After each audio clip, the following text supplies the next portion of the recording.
അക്ബറും താൻസനും രാജകൊട്ടാരത്തിലെ പൂന്തോട്ടത്തിൽ ഉലാത്തുകയായിരുന്നു. താൻസൻ, നിങ്ങൾ വളരെ മനോഹരമായി പാടുന്നുണ്ട്. അപ്പോൾ നിങ്ങളുടെ ഗുരുവിന് ഇതിനേക്കാൾ മനോഹരമായി പാടാൻ കഴിയേണ്ടതാണ്. അദ്ദേഹം ആരാണ്? രാജാവ് താൻസനോട് ചോദിച്ചു.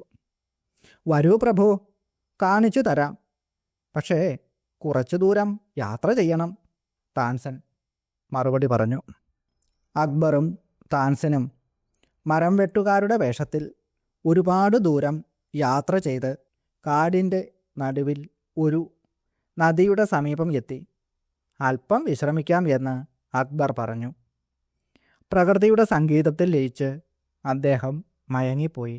ഉണർന്നപ്പോൾ അതിമനോഹരമായ ഒരു ഗാനം അദ്ദേഹത്തിന് കേൾക്കുവാൻ കഴിഞ്ഞു. പ്രകൃതിയിൽ ശ്രുതി ചേർന്ന് നിൽക്കുന്ന അപാരമായ ആലാപനം. പാട്ടുകാരനെ തേടി അക്ബർ താൻസനൊപ്പം നടന്നു. ഒരു ചെറിയ കുടിലിൻ്റെ ഉമ്മറത്ത് മുണ്ടു മാത്രം ധരിച്ച് അർത്ഥനഗ്നനായിട്ടിരുന്ന് പാടുന്ന ഹരിദാസ് സ്വാമി. തിരിച്ചു വരുമ്പോൾ അക്ബർ താൻസനോട് ചോദിച്ചു, നിങ്ങൾക്ക് എന്തുകൊണ്ടാണ് ഗുരുനാഥനെ പോലെ പാടുവാൻ പറ്റാത്തത്? പ്രിയപ്പെട്ട രാജാവേ, കാരണം വളരെ ലളിതമാണ്. ഞാൻ പാടുന്നത് അങ്ങയ്ക്ക് വേണ്ടിയാണ്. എന്നാൽ അദ്ദേഹം പാടുന്നത് ഈശ്വരനു വേണ്ടിയും. പ്രണവപ്രകാശത്തിൻ്റെ പുതിയ ഒരു അധ്യായത്തിലേക്ക് എല്ലാവർക്കും സ്വാഗതം. സൗന്ദര്യദ്രുമമഞ്ജരി ഭഗവതി സർവർണവർണാവതാന്മാം സംസാരമഹാഭയാത് ദ്രുതതരം സൗവർണകുംഭസ്തനീ സൂര്യാബ്ജാരി കൃശാനുദൃക് ശശികലോത്തംസാ സദാനന്ദദാ സൗഭാഗ്യം ദിശതാദഥ പ്രഥിതമപ്യവ്യാഹതം ഭൂരിമേ. സൗന്ദര്യദ്രുമമഞ്ജരി ഭഗവതി, സൗന്ദര്യമാകുന്ന വൃക്ഷത്തിലെ പൂങ്കുല പോലെ സുന്ദരിയായ എൻ്റെ അമ്മേ, എല്ലാ ഐശ്വര്യങ്ങളുമുള്ള അമ്മ ഭഗവതിയാകുന്നു. സർവർണ വർണ്ണാവത, എല്ലാ നിറങ്ങളോടും കൂടിയവളാണ് അമ്മ. മറ്റൊരർത്ഥം കൂടിയുണ്ട്, എല്ലാ അക്ഷരങ്ങളുടെയും സ്വരൂപമായ ദേവിയും അമ്മ തന്നെയാകുന്നു. മാം സംസാരമഹാഭയാത്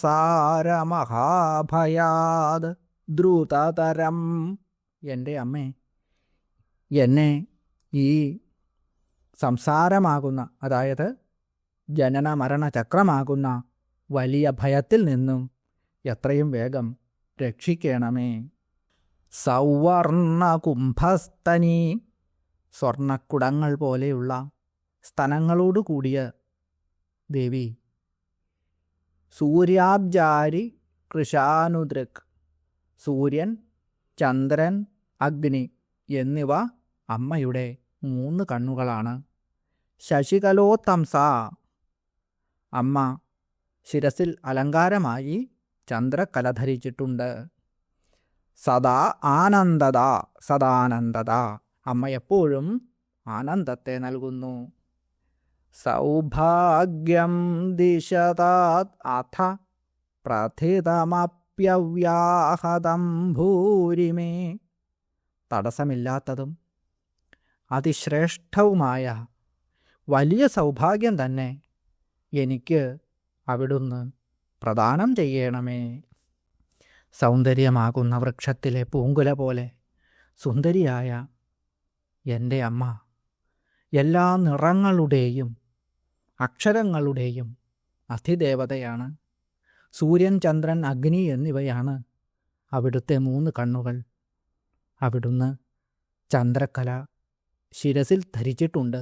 എൻ്റെ അമ്മേ ഭഗവതി, ഭയങ്കരമായ ഈ സംസാര ദുഃഖത്തിൽ നിന്നും എന്നെ വളരെ വേഗത്തിൽ മോചിപ്പിക്കണമേ.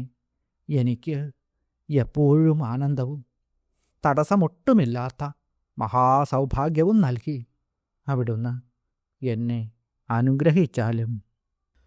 ഓം ശ്രീ ലളിതാംബികായൈ നമഃ. ഓം. കാമേശ്വരനായ ശ്രീ പരമേശ്വരനാൽ പൂജിക്കപ്പെട്ടതുകൊണ്ട് അമ്മ കാമസേവിതയാണ്. ലളിതാ സഹസ്രനാമത്തിലെ 586 മന്ത്രമാണ് കാമസേവിത. കാമദേവനാൽ സേവിക്കപ്പെടുന്ന ദേവിയായതുകൊണ്ടും അമ്മ കാമസേവിതയാണ്. കാമദേവൻ അമ്മയുടെ ഉപാസന കൊണ്ട് അമ്മയുടെ അനുഗ്രഹം നേടി. കൂടാതെ പഞ്ചദശാക്ഷരീ മന്ത്രത്തിൻ്റെ ഋഷിപദവും ആ ദേവന് ലഭിച്ചു. സ്മരോപി ത്വാം നത്വാ രതിനയനലേഹേന വപുഷാ മുനീനാം അപ്യന്ത പ്രഭവതി ഹി മോഹായ മഹതാം എന്നാണ് സൗന്ദര്യലഹരിയിൽ ഭഗവാൻ ശങ്കരാചാര്യസ്വാമികൾ പറയുന്നത്. എൻ്റെ അമ്മേ ഭഗവതി, അവിടുത്തെ നമസ്കരിച്ചതുകൊണ്ടാണ് രതീദേവിയുടെ കണ്ണുകൾക്ക് മാത്രം ആസ്വദിക്കാൻ പറ്റിയ സുന്ദരമായ ശരീരത്തോടു കൂടിയവനായും ഇന്ദ്രിയ നിഗ്രഹം ചെയ്ത മഹർഷികളുടെ മനസ്സുകളിൽ പോലും വികാരത്തെ ജനിപ്പിക്കുവാൻ സമർത്ഥനായിട്ടും കാമദേവൻ മാറിയത്. ഏതാമേവ പുരാരാധ്യ വിദ്യാം ത്രൈലോക്യമോഹിനീം ത്രൈലോക്യം മോഹയാമാസ കാമാരിം ഭഗവാൻ ഹരി. കാമദേവോ അപി ദേവേശീം ദേവീം ത്രിപുരസുന്ദരീം സമാരാധ്യ ഭവല്ലോകേ സർവസൗഭാഗ്യസുന്ദര. പണ്ട് ശ്രീ മഹാവിഷ്ണുദേവൻ ത്രൈലോക്യമോഹിനിയായ ഈ വിദ്യയെ ഉപാസിച്ചിട്ട് ത്രൈലോക്യത്തെയും കാമാരിയായ പരമേശ്വരനെയും മോഹിപ്പിച്ചു. കാമദേവനും സമസ്ത ദേവന്മാർക്കും ഈശ്വരിയായ ശ്രീ മഹാലളിതാ ത്രിപുരസുന്ദരീ ദേവിയെ കാമദേവൻ വേണ്ടതുപോലെ ആരാധിച്ചു. അങ്ങനെ സർവസൗഭാഗ്യ സമൃദ്ധമായ സൗന്ദര്യത്തോടു കൂടിയവനായിത്തീരുകയും ചെയ്തു. പഞ്ചദശാക്ഷരീ മന്ത്രത്തെ കണ്ടെത്തിയതും കാമദേവനാണ് എന്ന് അരുണോപനിഷത്തിൽ പറയുന്നുണ്ട്. 15 അക്ഷരങ്ങളുള്ളതും 16 നിത്യാദേവികളുടെയും 16 കലകളുടെയും രൂപമുള്ളതുമായ ഈ മന്ത്രം പല പുരാണങ്ങളിലും ആഗമങ്ങളിലുമായി ചിതറിക്കിടക്കുകയായിരുന്നു. ഇത് കണ്ട കാമദേവൻ പലയിടങ്ങളിലായി ഇപ്രകാരം ചിതറിക്കിടന്ന മന്ത്രാക്ഷരങ്ങളെ കോർത്തിണക്കി 3 ഖണ്ഡങ്ങളായി 15 അക്ഷരങ്ങളെ വിഭജിച്ചു. ത്രിപുരസുന്ദരി തുടങ്ങിയ 16 നിത്യാദേവിമാരെയും പ്രഥമ തുടങ്ങിയ 16 തിഥികളെയും അതിൽ അദ്ദേഹം ഉൾക്കൊള്ളിച്ചു. ആ മന്ത്രത്തെ കഴുത്തിൽ ധരിച്ചുകൊണ്ട് വളരെ കാലം ധ്യാനയോഗത്തിലൂടെ അമ്മയെ പൂജിച്ച് ഉപാസന ചെയ്തു.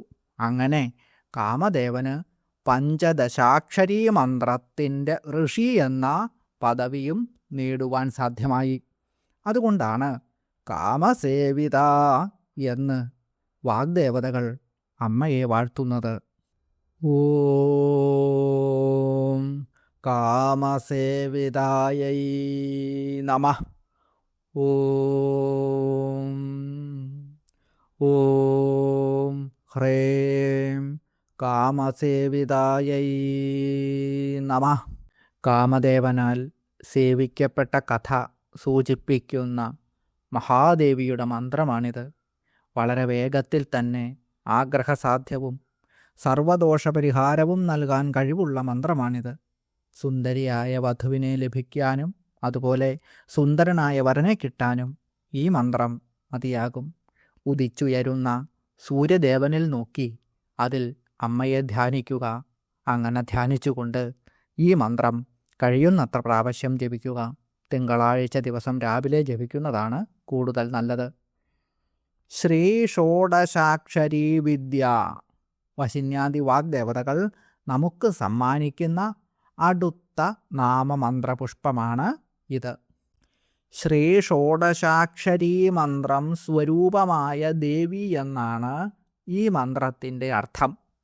ശ്രീം ചേർത്ത പഞ്ചദശാക്ഷരീ മന്ത്രമാണ് ശ്രീ ഷോഡശാക്ഷരീ വിദ്യ എന്ന മന്ത്രം.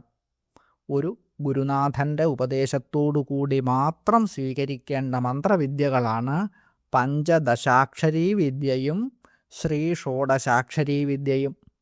ഈ രണ്ട് മന്ത്രങ്ങളുടെയും സ്വരൂപവും വിശദമായ വിവരണവും മുമ്പുള്ള ഒരു വീഡിയോയിൽ വിശദമായിട്ട് വിവരിച്ചിട്ടുണ്ട്. അതിൻ്റെ ലിങ്ക് ആദ്യത്തെ കമൻ്റായിട്ട് നൽകിയിട്ടുമുണ്ട്. ഈ ലോകത്തിലെ സഹസ്രകോടി മന്ത്രങ്ങൾ ചേർന്നാലും ഷോഡശാക്ഷരീ വിദ്യ എന്ന മഹാമന്ത്രത്തിൻ്റെ 1000-1 ശക്തി പോലും ആവുകയില്ല എന്നതാണ് ഈ മഹാമന്ത്രത്തിൻ്റെ മഹത്വം. എണ്ണിയാൽ ഒടുങ്ങാത്ത സ്തോത്രകൃതികളാണ് ഈ മഹാമന്ത്രത്തിൻ്റെ അക്ഷരക്രമം അനുസരിച്ച് രചിക്കപ്പെട്ടിട്ടുള്ളത്. പഞ്ചദശാക്ഷരീ മന്ത്രത്തോടൊപ്പം ശ്രീം എന്ന മഹാലക്ഷ്മി മന്ത്രം കൂടി ചേരുമ്പോഴാണ് ശ്രീ ഷോഡശാക്ഷരീ വിദ്യയായി മാറുന്നത്. വക്ത്രകോടി സഹസ്രൈസ്തു ജിഹ്വാകോടിശതൈരപി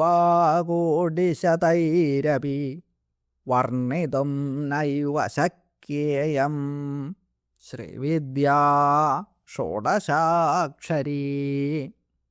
1000 കോടി മുഖങ്ങൾ കൊണ്ടും 1000 കോടി നാവുകൾ കൊണ്ടും ശ്രീ ഷോഡശാക്ഷരീ വിദ്യാദേവിയുടെ മഹത്വം, ആ മഹാമന്ത്രത്തിൻ്റെ മഹാത്മ്യം വർണ്ണിക്കുവാൻ സാധ്യമല്ല.